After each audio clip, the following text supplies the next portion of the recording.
anything else. My name is Les Young. I'm a licensed architect in both New York State and in California.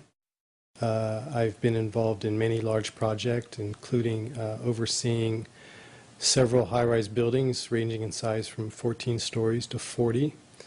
Over the course of 20 years, I'm mainly called in to help with very large, difficult projects. When I watched Building 7 collapse, it basically left no doubt in my mind that something was wrong. Building 7 had not been hit by a plane.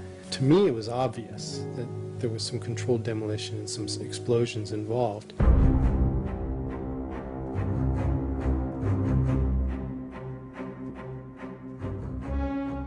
Was the structural steel from World Trade Center 7 preserved, documented, analyzed according to standard procedures for investigating engineering failures? It was really clear from the beginning that there was this great move to, as quickly as possible, get rid of all of the rubble and move it off. Because what they did immediately after 9/11 was they started removing the steel, the debris from Tower 7 and all the towers immediately. They sent it off to China to be recycled. 400 truckloads per day of material were taken away from the World Trade Center site and sent to China for recycling. All of a sudden they had a big incentive to recycle steel for some reason. Quickly and rapidly they were destroying the structural steel. The steel was hauled away and melted down before it could be analyzed. It was already being carted away and destroyed when the FEMA investigators got there about a month after September 11th. It was being melted down, it was being cut up into pieces so that no real thorough investigation could happen. And that in itself is a crime, and that kind of thing needs to be investigated. The steel was picked up and carted away before anybody got a good look at it. And the destruction of evidence was a criminal act in itself. It would have answered a lot of questions that we can't answer because we don't have the structural steel to examine.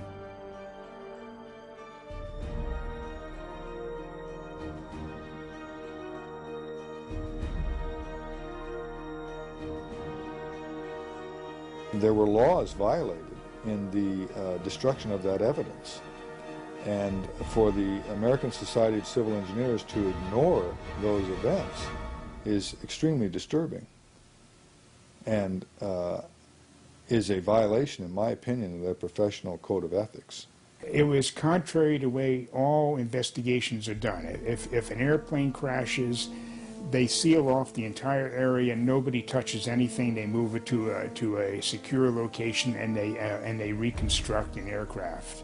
Normally, when you have a structural failure, you carefully go through the debris field, looking at each item, photographing every beam as it collapsed and every column where it is in the ground, and you pick them up very carefully and you look at each element. We were unable to do that in the case of Tower 7. Aside from this one small piece that was found to have intergranular melting, incredibly, none of the other steel from World Trade Center 7 was saved for analysis. This is disconcerting, considering World Trade Center 7 would have been the first steel-framed high-rise building in history to ostensibly collapse due to fire. The government has destroyed much of the evidence, but there's still some evidence available in photographs of the evidence. My name is Lynn Margulis. I've been doing science every day since I was about 16 years old. I teach at the University of Massachusetts. I have a PhD in genetics.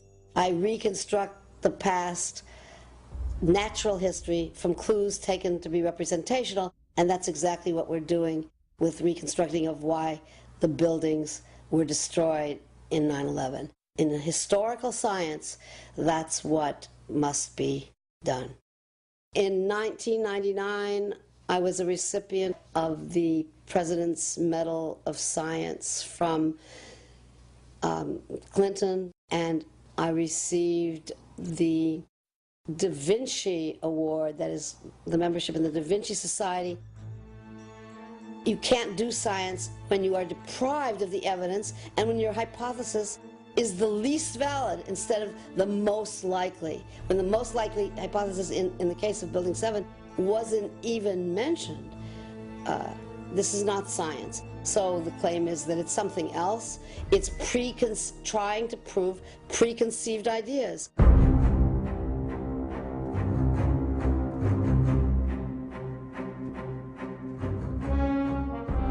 Was a proper investigation performed that might have revealed the use of accelerants or explosives in World Trade Center 7's destruction? My name is Stephen Jones, a physicist. I received my PhD in physics from Vanderbilt University in 1978, so I've been at this for over 30 years, studying various subjects. I have published over 50 peer-reviewed papers in my career. NIST concedes that they found no evidence for explosives. So then we asked them, well, did you look?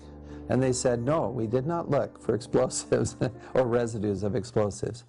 I'm Ron Brookman, licensed structural engineer in California, and I received my master's degree in structural engineering from University of California at Davis in 1986.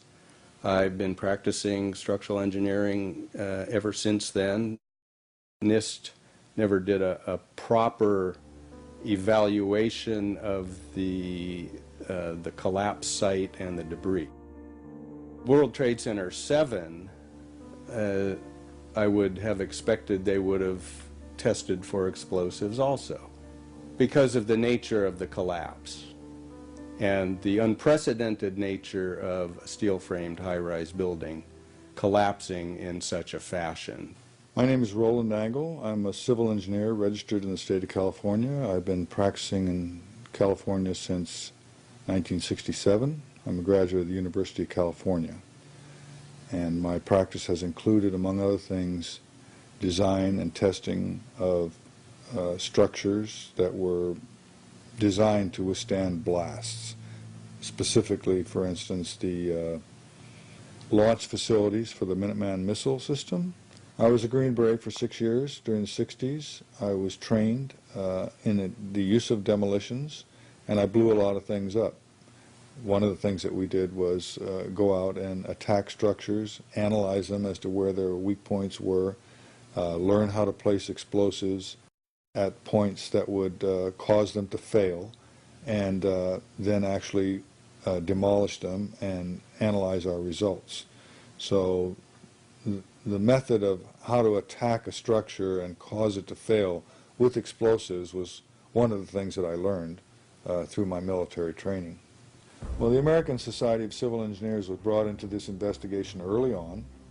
They did a very superficial investigation of the site.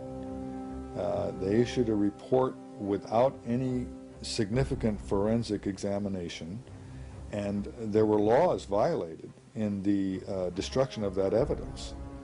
And for the American Society of Civil Engineers to ignore those events is extremely disturbing, and is a violation, in my opinion, of their professional code of ethics. I'm Tony Zambodi. I'm a mechanical engineer from the Philadelphia area with over 20 years of experience in the aerospace industry, where I design structures for aircraft and spacecraft and support equipment.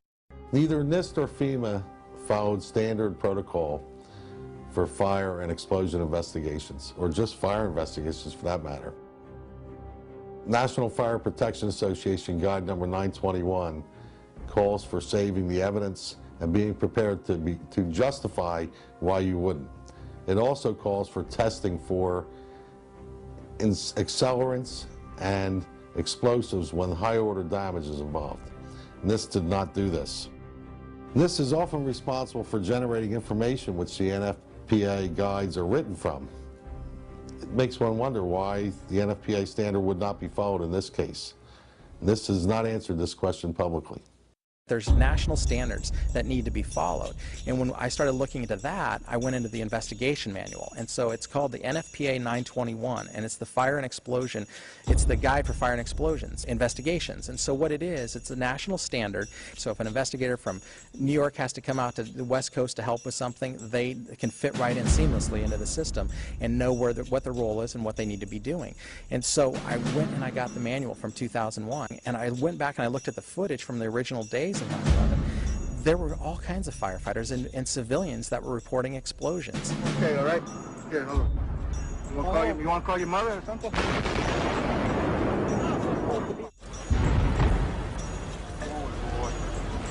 Keep your eye on that building, it'll be coming down. Just the fact that there were explosions means they need to be investigated.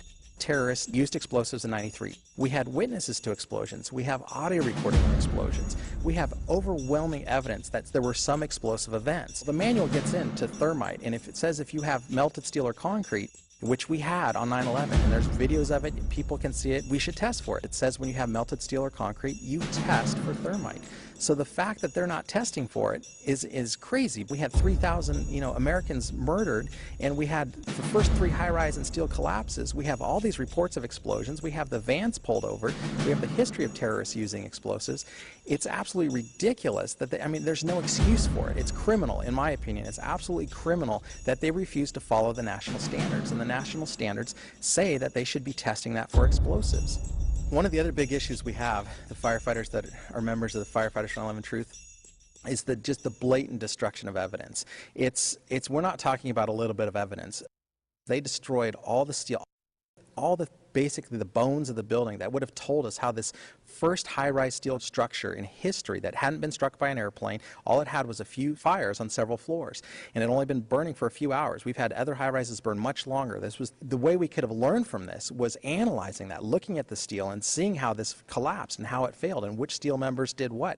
Well, we can't do that, because what they did immediately after 9/11 was they started removing the steel, the debris from Tower 7 and all the towers immediately. Why were they destroying this? They sent it off to China to be recycled. So they never had any physical evidence to do the investigation. The national standards are very clear. We have preservation of evidence, we have spoliation of evidence, there's all kinds of basically standards that you don't destroy evidence. So that's what we're calling for. We're calling for an investigation into the investigators, why they destroyed this.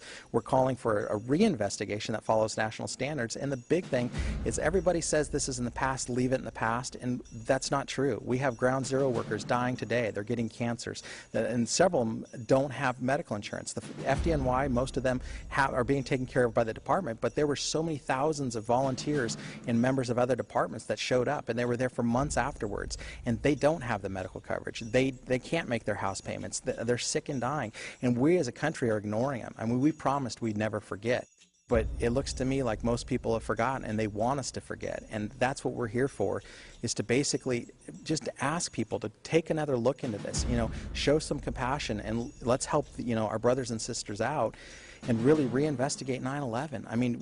It's changed our world. It's, not to mention that there were 343 brothers murdered, but we're at war over this. We've lost a lot of our freedoms over this, and we don't have the real story on what happened because there wasn't a proper investigation done.